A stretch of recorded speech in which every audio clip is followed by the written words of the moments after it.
Hi and welcome to the Core Finance Master Investor Show. My name is James Faulkner. I'm the editor of Master Investor magazine. I'm joined by Job Curtis, who's the manager of City of London Investment Trust. Hi Job. Hello. Good to have you here. Thank you for having me. The City of London Trust is focused at income investors primarily, UK equity investors. Can you give us a brief overview of the trust investment parameters and objectives? Yes, we're in the UK equity income sector, so we're invested at least 80% in the UK stock market. We're predominantly in the large cap stocks, in the FTSE 100 stocks, so we do have mid cap as well, and we have a small amount overseas. We provide an above average yield compared with the UK equity market. We've got a very long record of growing our dividend every year. Okay, so the yield at the moment is around just over 4%, I think? It's around 4%, yes. Yeah, and the yield on the FTSE is somewhere around 3.8 or something like that? 3.6, yes. Right, yeah. Yes.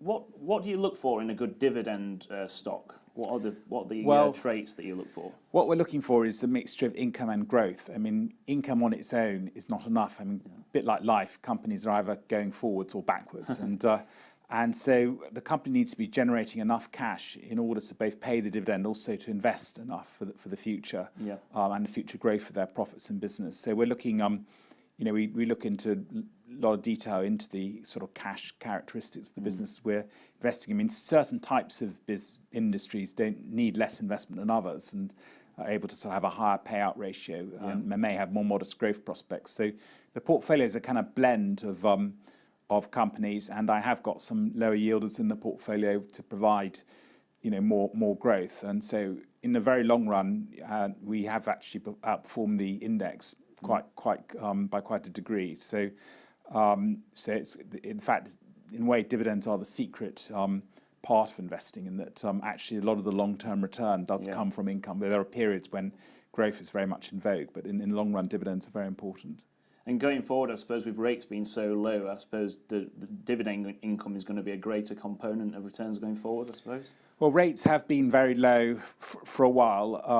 As we know, they were cut down to 0.5% during the financial crisis, towards the end of the financial crisis in 2009, and have stayed very low ever since. In actual fact, I mean, obviously it means that an equity income trust such as ourselves is popular because it's very hard to find that type of yield that we're providing, around 4%.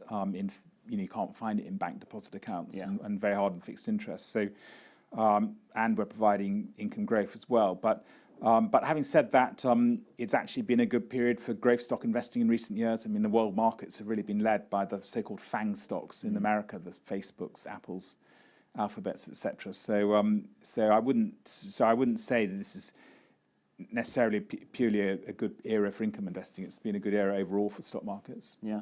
And the trust itself has got a really impressive record of dividend growth. I think is it 52 years of annual increases in dividend payment now? Yeah.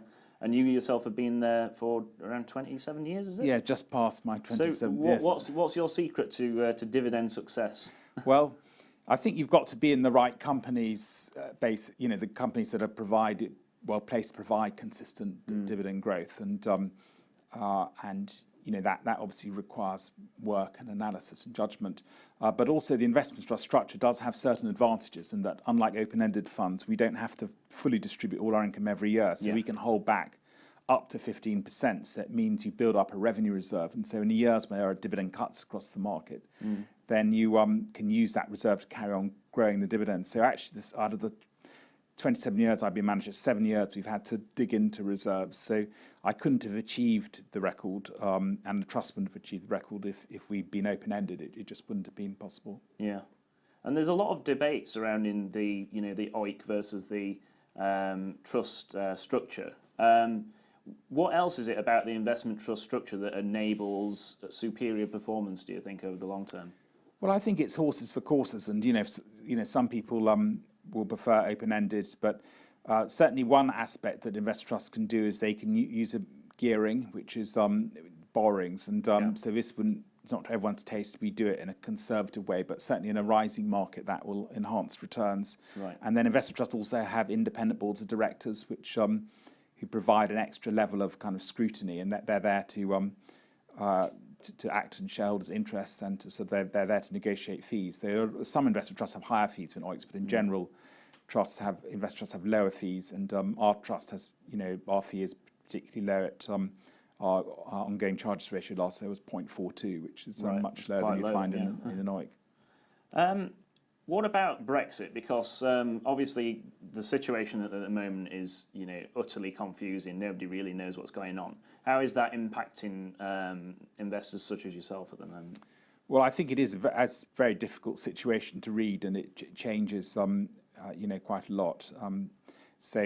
But I think the important thing to remember is you're investing in companies, and certainly the UK stock market, over 70% of the profits come from overseas. So that gives you a sort of insulation, really, from looking at narrowly from a UK perspective. But the markets kind of react, and to some extent the UK's been shunned a bit, both by domestic investors and global investors, and so that does.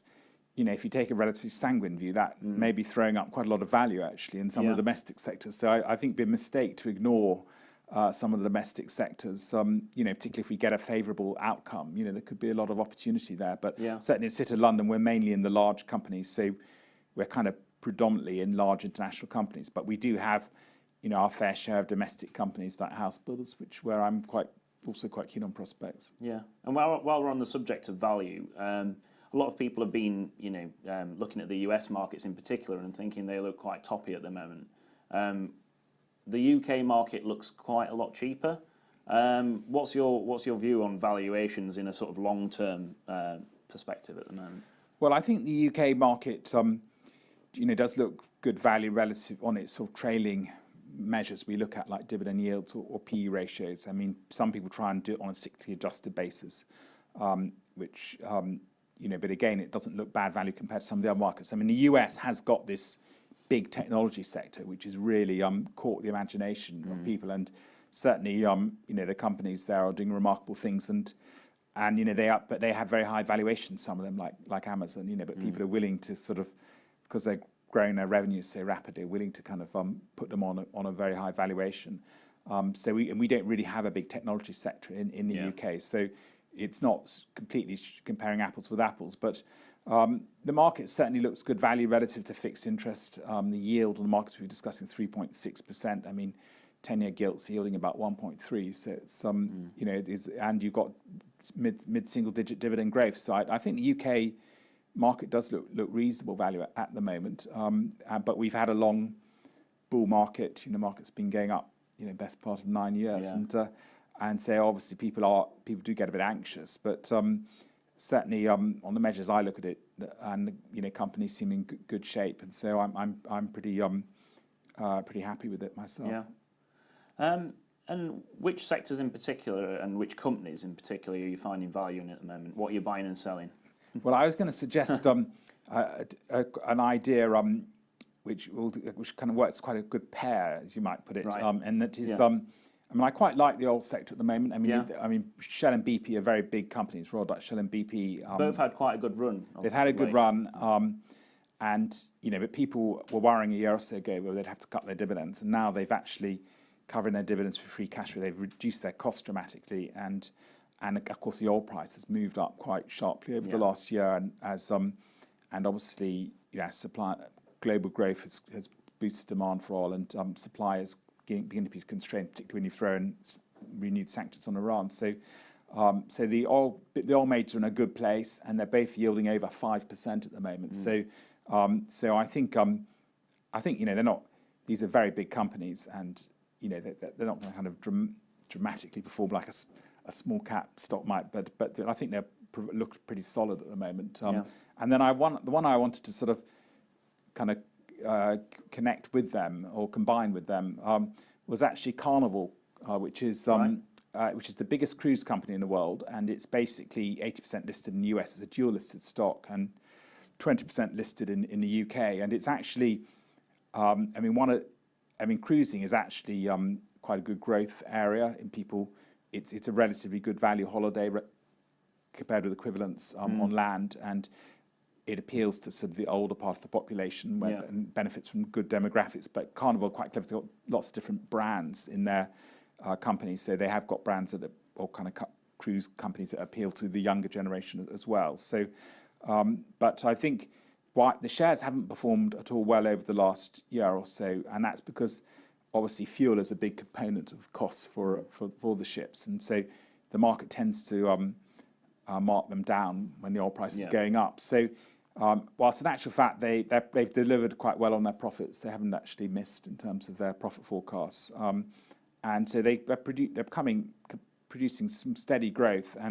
But I think it is a sort of stock. If I'm actually wrong on what I was saying earlier, that the oil price does actually have a setback, then Carnival will certainly be, it's a hedge exactly against, so it'd be a good combination to have either Shell or BP and Carnival as a combination, I think. And what about the interest rate environment? Because interest rates, a lot of people see them rising, in the near term. How does that impact you as an income investor? Are you worried about that? Well, I think you have to take a step back, and obviously they were cut from 0.5 down to 0.25 after the referendum, and then that's been reversed, so we're back at 0.5. And people, Bank of England sort of blows hot and cold a bit, but it looks as though we might be on for another 25 basis points. Right, so they go to 0.75. Well, that is still nothing compared to what you're getting in the stock market at 3.6% or in City of London at 4%. This is, I don't think, the banks in England sort of agonising over whether to increase it from 0.5 to 0.75. So I think the kind of interest rates that I was used to when I was growing up, seem a long way away. And there's certainly arguments. There's so much more debt around, and also deflationary forces like Amazon and internet retailing generally, and general capacity in manufactured goods. But it's, we are in a much lower interest rate environment than we have been in the past. So you think the long-term interest rate could actually now be lower than it has been in the past? Oh, I think that's what all the indications are. You wouldn't have 30-year gilt yields at 1.72 or whatever they are today if that was not definitely the belief in markets. But certainly it's a slightly different picture in America, where the Federal Reserve has been increasing their interest rates more rapidly, and as a result, 10-year yields are much higher than they are in the UK. So I think personally the interest rates we've now got in the UK are abnormally low, and I think what the US is doing is good. I think that they're kind of normalising interest rates, but I think we are in a much lower inflation era than we were, back in the 1970s or 80s. So I think you would expect interest rates to be lower than they were then, but I would expect them to see them markedly higher than they are now over the next few years. Okay, Joe Curtis, thanks very much. Thank you. Don't forget you can read the entire magazine for free at masterinvestor.co.uk. Thanks for watching.